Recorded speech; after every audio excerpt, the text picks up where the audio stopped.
ये पूरी press conference आज का जो है एक पुलिस प्रशासन और सरकार किस प्रकार से काम करती है या कैसे काम कर रही है, मैंने उसके बारे में आज आप सब लोगों से मैं बात करने वाला हूं। अभी 10-12 दिनों से झारखंड और खास करके रांची को पूरी तरह से आंदोलित कर रखा था 2 बच्चों की किडनैपिंग होने के बाद, अंश और अंशिका। पुलिस किस प्रकार से काम करते हैं उसको अगर हम समझने की कोशिश करें, मैंने भी एका दुका प्रेस वालों के साथ बात किया था तो मैंने कहा था कि पुलिस को जब कोई इस प्रकार की सूचनाएं थाना को दी जाती है तो कम से कम ये जो छोटे बच्चे होते हैं उस पर वो कैजुअल नहीं ले सकते, 1 दिन 2 दिन का कोई इंतजार नहीं कर सकते।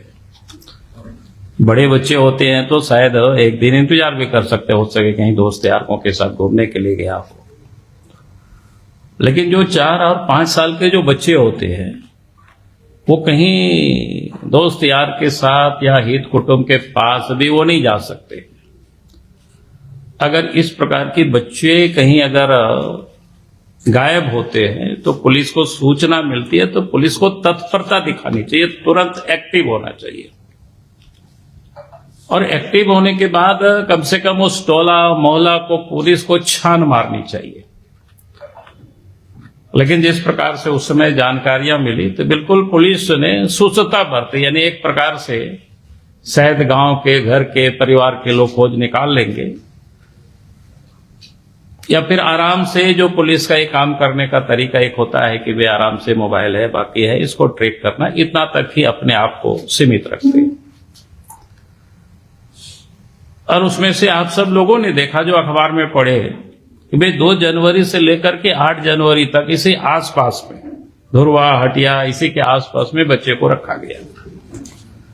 अगर वास्तव में जैसे ये कंप्लेन परिवार के लोगों ने किया और पुलिस एक्टिव होती, आसपास जो छान मारती ढोड़ मारती, तो मैं नहीं समझता हूं कि बच्चे शायद उसी समय मिल जाते और इतने लंबी समय तक पूरे रांची को यानी लोगों को चिंता में नहीं डालते। लेकिन एक प्रकार से कह सकते हैं कि पुलिस बिल्कुल चुपचाप रही। और आज अगर दोनों बच्चों की सकुशल बरामदगी हुआ तो मैं उसके लिए पुलिस को तो प्राथमिक श्रेय मैं नहीं दे सकता हूं। मेरे जैसा व्यक्ति अगर उसका श्रेय अगर मिलता है तो सामाजिक कार्यकर्ता को, राजनीतिक कार्यकर्ता को या मीडिया के लोगों को, क्योंकि ये सारे लोगों ने इस प्रकार से दबाव बनाया। आप देखे होंगे कि लगातार सामाजिक कार्यकर्ताओं, राजनीतिक कार्यकर्ताओं के घरों में जाना, लोगों से मिलना, उस क्षेत्र को बंद करना, फिर भारतीय जनता पार्टी की ओर से एसपी कार्यालय का घेराव करना, अखबारों में या सोशल मीडिया में प्रत्येक दिन एक प्रकार से कह सकते हैं कि समाज ने उस लड़ाई को लड़ा कि वो दोनों बच्चों को पुलिस बरामद करे।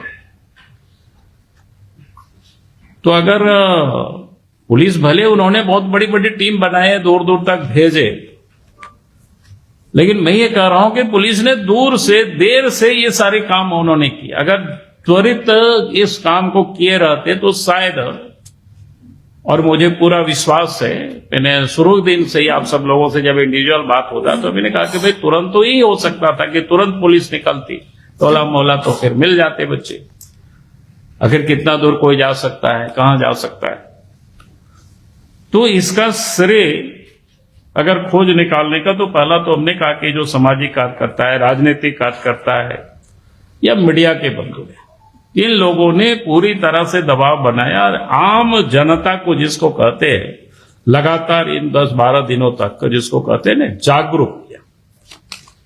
और उसके बाद अंत में अगर उसका श्रेय मिलता है आपके कारण, जैसे हर जगह लोग इस बात को समझने लगे कि हाँ भाई हमें इस प्रकार के बच्चे को कहीं देखना, कहीं कोई तो नहीं ले गया है, तो रामगढ़ के जो सामाजिक और बजरंग दल के जो कार्यकर्ता जैसे सचिन प्रजापति है, डब्लू साहू है, सनी और उनके साथियों ने जो किया, उन सब लोग वास्तव में काबिले तारीफ है।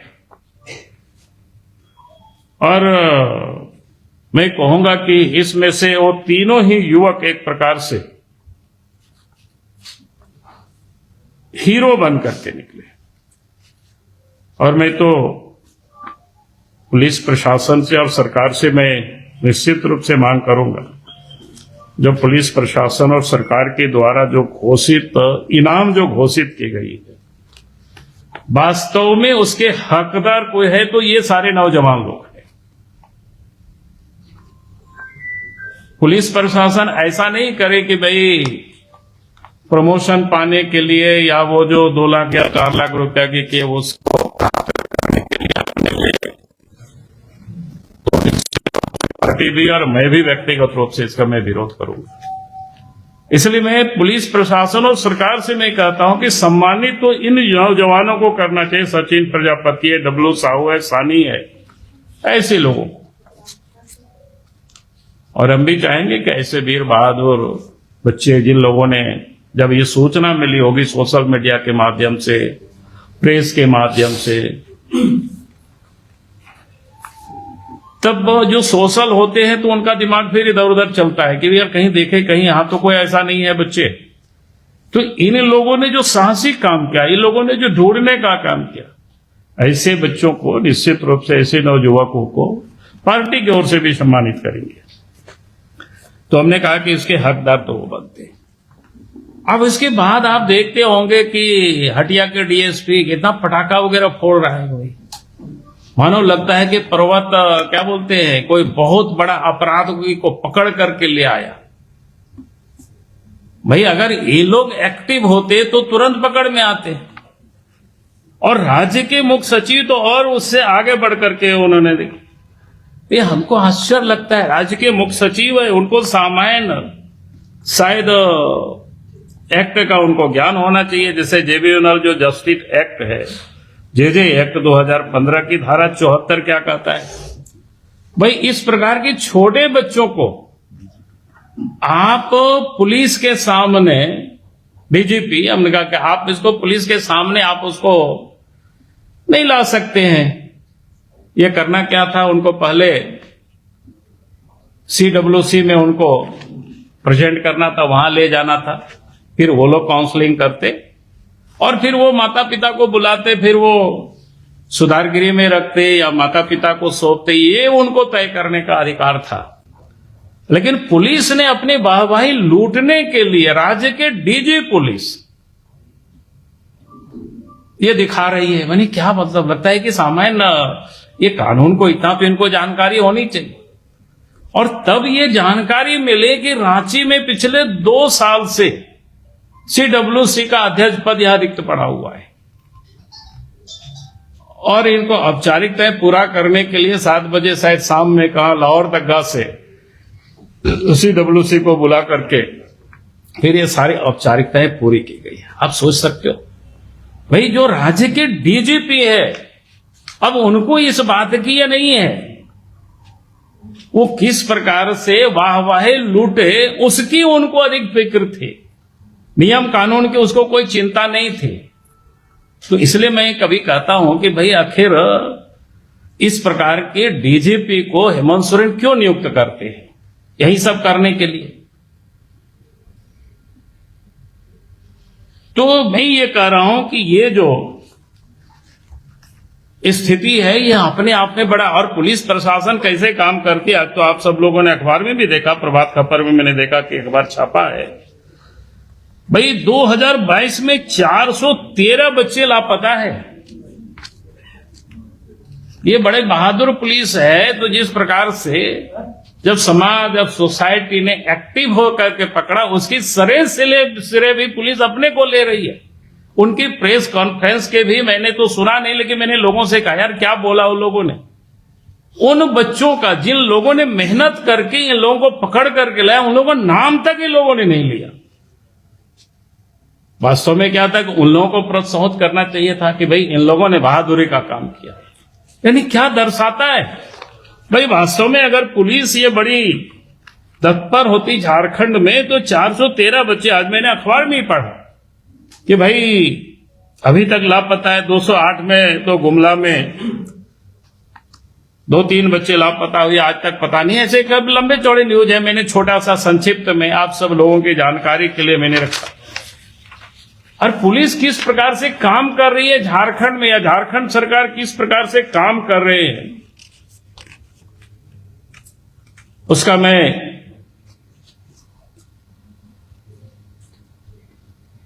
मतलब एसीबी का आप सबको ध्यान में है।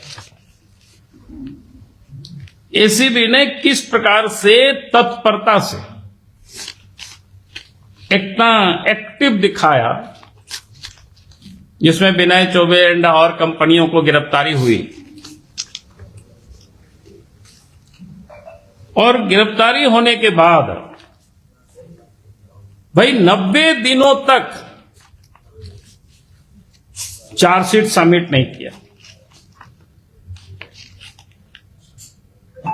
और इस कारण से उसमें जो मुख्य आरोपी था विनय चौबे, सुधीर कुमार दास, सुधीर कुमार फाइनेंस और मार्सन कंपनी के जो कर्मचारी नीरज कुमार थे, यानी चार्जशीट सबमिट नहीं किया। इस डिफॉल्ट के कारण इन लोगों को बेल मिल गई। भाई आप जिस तत्परता से उनको गिरफ्तार करते हैं, ये लोगों ने आर्थिक अपराध किया है, तो आपको क्या करना चाहिए? बिल्कुल 90 दिनों के अंदर चार्जशीट सबमिट करना चाहिए। उसके लिए पुलिस को, उसके लिए एसीबी को लगना चाहिए। आज एसीबी के डीजी कौन है, एडीजी कौन है, आप सब लोग ध्यान दीजिए। भाई क्या तमाशा हो रहा है। उसके बाद भी एसीबी ने और 3 आरोपियों को इसी प्रकार से महेश सीडगे, परेश ठाकुर, विक्रम ठाकुर, इन लोगों को भी बेल मिल गया डिफॉल्टर के कारण। यानी एसीबी जानबूझ करके इसको कहते हैं लापरवाही नहीं, बल्कि ये फिक्सिंग कर रहे हैं, बने लेन देन की हम गिरफ्तार करेंगे और पैसा से लेन देन हो जाएगी, ताकि 90 दिन में चार्जशीट सबमिट नहीं होगा, उनको बेल मिल जाएगा, आराम से फिर घूमेंगे। तो मैं जब बार बार कहता हूं कि ये जो झारखंड में हेमंत सोरेन की सरकार पुलिस विभाग को, चाहे एसीबी हो चाहे पुलिस हो, इसको एक और वसूली गैंग बना दिया है एक प्रकार से। और इसीलिए ये जो इनकी वसूली हो रही है को पता ये चलता है कि भाई अगर कोई फाइल एसीबी में है तो फिर उनको पहले सूचना देना, उससे समझौता हो जाए तो फाइल को ठंडे बस्ते में छड़ देना, उस समय समझौता नहीं हो पाए तो पकड़ करके अंदर कर देना और फिर सौदेबाजी करना, और सौदा पड़ जाए तो 90 दिनों तक चार्जशीट सबमिट नहीं करना, और उसके बाद क्या बोलते हैं, ताकि कोर्ट से बेल आउट हो जाएंगे, बाहर निकल आएंगे आराम से। तो बड़ी अच्छी धंधा है ये लोग बना रखे हैं। तो ये जो इस प्रकार की जो क्राइम है, अभी तो आप सबने देखा कि क्या बोलते हैं, जमशेदपुर में भी एक प्रसिद्ध जो उद्योगपति है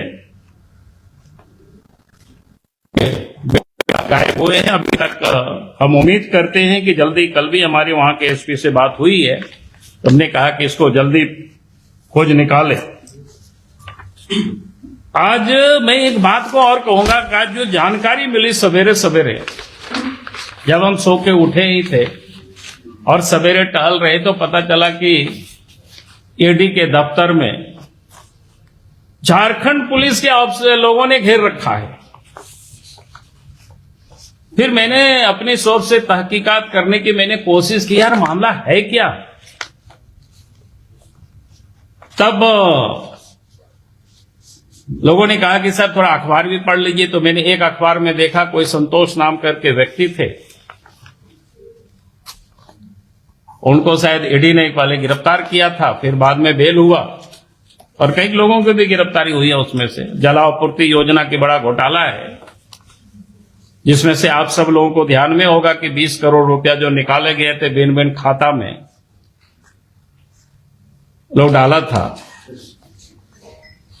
और उसके जांच के लिए उनको 2-3 बार सम्मान, उनको क्या बोलते हैं उसको, नोटिस भेजा गया, बुलाया गया ईडी ऑफिस में, लेकिन वो संतोष कुमार हाजिर ही नहीं हुआ।